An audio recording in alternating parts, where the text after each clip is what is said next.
Good morning, everybody. In this video, we are on page 7, example 3 of the notes, and this is where we are going to get into our first unbounded linear programming problem. So in all the examples we've seen so far, our feasible region has always been bounded, which means there is both a maximum and a minimum that comes from those vertices.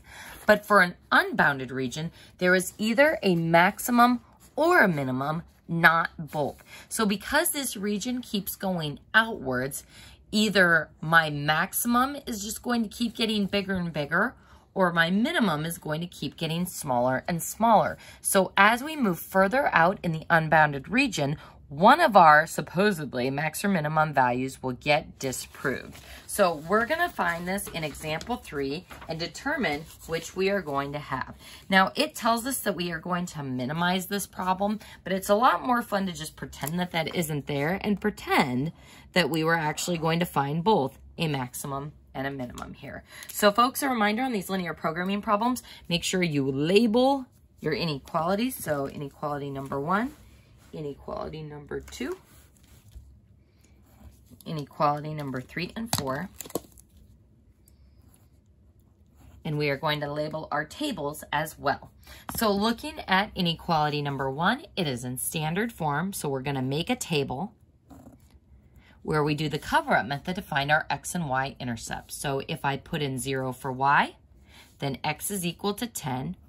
And if we put in 0 for x, then y is equal to 5. And folks, it doesn't matter the order that you put those points in the table, just so long as you have both the x-intercept and the y-intercept, and you know which goes where on the coordinate plane. So let's go ahead and plot our 10, 0, and 0, 5. So 1, 2, 3, 4, 5, 6, 7, 8, 9, 10. And then 1, 2, 3, 4, 5. All right, so there is our first inequality. So label number 1, and using 0, 0 for a test point, is 0 plus 2 times 0 greater than or equal to 10? Ooh, it's not. So that means 0, 0 doesn't work, so our teeth are going to go up and away from 0, 0.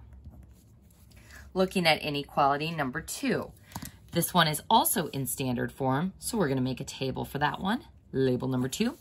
And doing the cover-up method, if I plug in 0 for y, if 3x equals 9, then x equals 3. And if we cover up our x with a 0, then y equals 9. So 3, 0, 1, 2, 3, 0, 9, 1, 2, 3, 4, 5, 6, 7, 8, 9. And swoosh.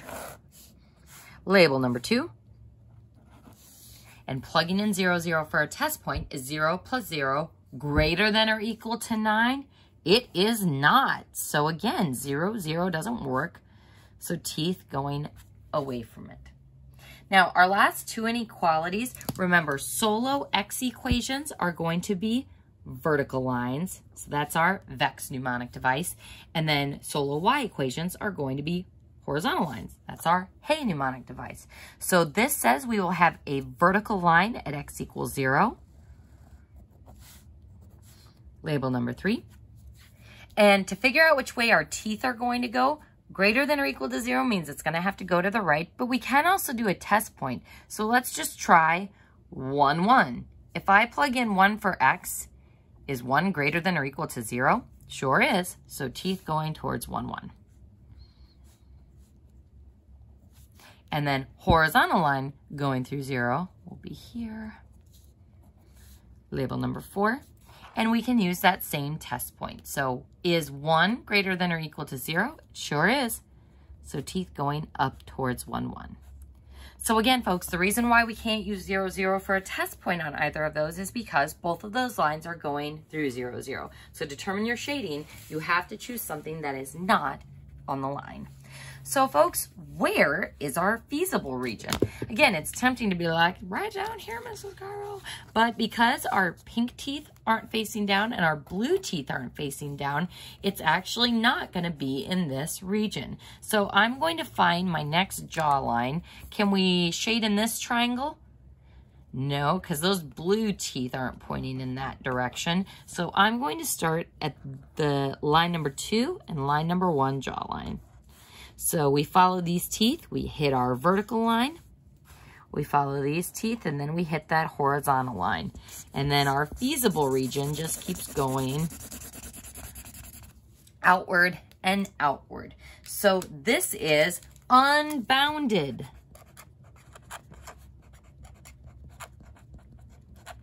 Which means it will either have a maximum or a minimum, not both. And we're actually going to write that as a reminder. So either a max or a min, not both. Now this problem tells us it wants us to minimize, so we can assume that the minimum is what it will have. But it's a bit more fun to try to determine which it will have, which is what we're going to do. So let's start by stating our vertices of our feasible region. So remember, your vertices are your corner points. So this would be a vertex. And you can either count up your tick marks, or this is line number 2. So this is the y-intercept of line number 2. So y-intercept, 0 and a number. So 0, 9 is one of my vertices. And then, ooh, I don't love that vertex point, so we'll move to this one down here. This is the x-intercept of the first line. So 10, 0. Or you can count your tick marks. Now, this one right here, yeah, that's going to be one of those sketchy vertices that we are going to need to find using either elimination or substitution. So, folks, I believe we did one like this on the previous page. Yep, we did one in example 2 where it's like, ooh, it's not exactly on the grid. So we are going to use substitution or elimination to find that point. So remember, folks, it's the inequalities that tell us the teeth and the direction of the shading. But if I'm just trying to find the intersection point of those two lines, we can treat these like equations, just like we did in the previous unit. So if I want to find where line number 1 intersects line number 2, I'm going to take line 1's equation, so x plus 2y equals 10, and line 2's equation, 3x plus y equals 9. And I'm going to find the intersection point of those two lines. So folks, anytime you have a sketchy vertex or something that's not directly on the grid or on the X or Y axis, I have to see this solve work. So have to see this on your homework, gotta see this on the test. So sketchy vertex solve work. Gotta have it. So what's looking good as far as solving this? Substitution or elimination? I personally am more of an elimination fan, and I'm just going to choose to eliminate the x's by multiplying that first equation by -3. Could I have multiplied the second one by -2? Absolutely. So multiple ways of solving, but you'll get the same intersection point. So -3x, -6y, and then -30. Adding these equations together. Goodbye, x's. -5y equals -21. And I am unhappy because we divide both sides by -5. And let's just see if that gives me an exact fraction. 21 divided by -5. Oh, no, sorry. -21 divided by -5 gives me 4.2. So good thing we didn't try to guess where that point was, folks, because it is a decimal answer. So my y part of the coordinate is 4.2. So to find the x coordinate, we're going to plug back into one of these. Let's go ahead and go into the top one. So x plus 2 times that y value of 4.2 is equal to 10. So 2 times 4.2 is 8.4. So 10 minus 8.4 gives me 1.6 for my x value. Gross. So my intersection point of those two lines is 1.6, 4.2. Now, folks, even though our graph is never going to be super exact, even with using a ruler, it's like, yeah, sometimes it's just not perfect. You should still always check to make sure your intersection point makes sense with your graph. Because if I got negative 1.6, that would be over here somewhere, and that would be a problem because it doesn't match what my graph is showing me. So make sure after you do your solve work, you check your point and make sure 1.6-ish, 1, 2, 3, 4.2-ish seems reasonable, which it does. So that is our last vertex. So 1.6, 4.2. All right, folks. So plugging into our objective function, z is equal to 2x plus 4y. So again, folks, all of these points in this yellow region will work in our objective function while satisfying all 4 of those inequalities, but we want to find the one that will maximize or minimize our objective function. So I'm going to take 2 times each of these x values, so 0, 10, 1.6, and then plus 4 times each of the y values.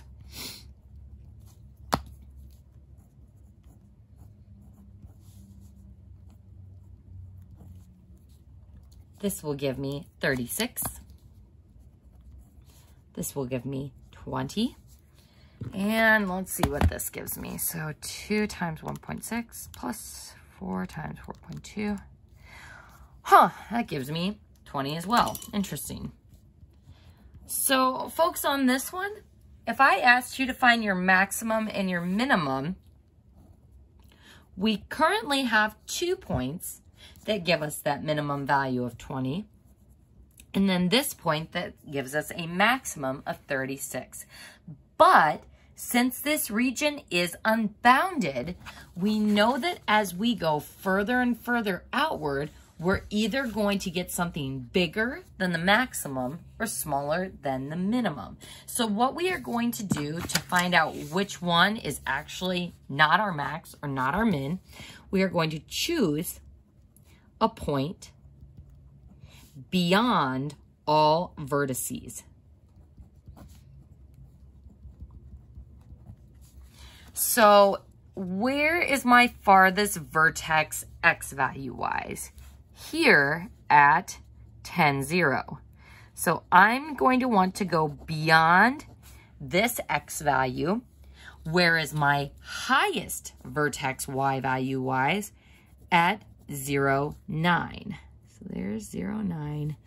This is at 10, 0. So I want to go further than this x value. So let's do 11 and higher than this y value. So how about 10? Could I have done 11, 20 or 20, 20, something way out there? Sure, but you need to be careful to ensure that you are still always in that feasible region. So 11, 10 is looking good. So 11, 10 is a point that is beyond all of our vertices. So what we are going to do is we're going to see what happens when we plug this point into our objective function. Does this give me something bigger than my maximum or smaller than my minimum? So z is equal to 2 times 11 plus 4 times 10. That gives me 22 plus 40. And that gives me 62. So 62 is bigger than the max. So this has essentially disproved that maximum. Because remember, linear programming is supposed to give us the absolute highest or absolute lowest point. So there's nothing wrong with our linear programming here. It's just because this region is unbounded, as we keep going outward, we're going to get larger and larger values. So with unbounded regions, you will only have either a maximum or a minimum. So since this has disproved our maximum, and we're just going to keep getting larger and larger values as we go outward, that means our only solution is the minimum. Now, this one is still tricky in and of itself because I did get 2 points giving us that same minimum value. To state our answer for this, we would say a minimum of 20 at both points. So we state at 10, 0 and at 1.6, 4.2. And that would be our final answer. So again, folks, the instructions said to minimize, so that should have been our indicator that that's what's going to be possible for this one. But this is how you would go about determining whether an unbounded feasible region has a maximum or a minimum.